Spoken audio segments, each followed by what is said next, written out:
আইনের আওতায় নিচ্ছে, আপনারা আসবেন। আমি চাই খালি পায়ে যুদ্ধ করা একজন মুক্তিযোদ্ধা হিসাবে সমাজ কল্যাণ ফাউন্ডেশনকে কথা দিয়ে গেলাম। আজও আমার দুঃখ লাগে ভাইরা, যে লোকটি আমার পা অচল করে দিয়েছে, যে লোকটি সংসদের ভবনে ৩১ জন সংসদকে পিটিয়ে লাশ করে দিয়েছে, যে হারুন বিএনপি অফিসকে তছনছ করে দিয়েছে, বাংলাদেশের বিএনপির অফিসে ঢুকে অস্ত্র রেখে আমাদেরকে মামলা দিয়েছে, জনাব স্বরাষ্ট্র উপদেষ্টা বিনয়ের সাহেব মানুষকে একটু দেখান যে এরাই অত্যাচারী, এরাই ক্ষমতা লিপ্সু, এরাই শেখ হাসিনার ড্রাইভার।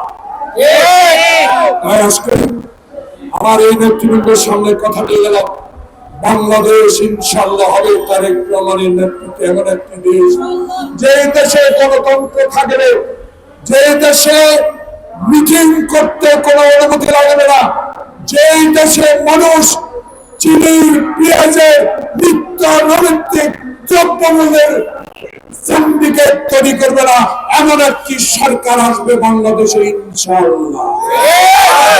সবাইকে পবিত্র জুম্মার দিনে আমার নেত্রী মার কেয়ার হাসপাতালে ভর্তি, এই জুম্মার দিনে আমার নেত্রীর জন্য একটু দোয়া করে। আমার নেত্রী এদেশ ছেড়ে পলায় নয়, আমার নেত্রী এদেশে থাকবে।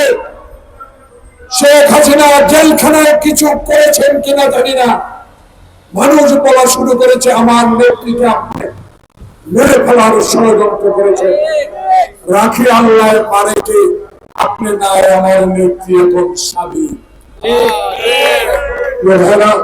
করলেন তারেক রহমান, অনেকে অনেক কথা বলেন। আমি কয়েকদিন আগে লন্ডন গিয়েছিলাম, আমার নেতা আমাকে ক্ষমতায় চলে গেলে শেখ হাসিনা নিজে বলেছে ১ কোটি আওয়ামী লীগকে নাকি মেরে ফেলবে। প্রিয় সাংবাদিক বন্ধুরা, একটি প্রমাণ দেন বিএনপির এই নেতারা। আমি ৫ বার এমপি ছিলাম, আমার এলাকায় খবর এলেন একটা আওয়ামী লীগের গায়ে আমরা হাত দিয়েছি। আমার নেতার নির্দেশ আর নিজের হাতে তুলে নেব না। তাই স্বরাষ্ট্র উপদেষ্টা মহোদয়, আমরা তাই নিজের হাতে তুলে নিয়ে নাই, আল্লাহ আপনার উপরে ছেড়ে দিলাম।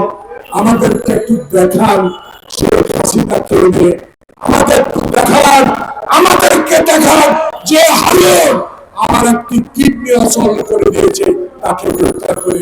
আল্লাহ হাফেজ। বাংলাদেশ জিন্দাবাদ। ধন্যবাদ।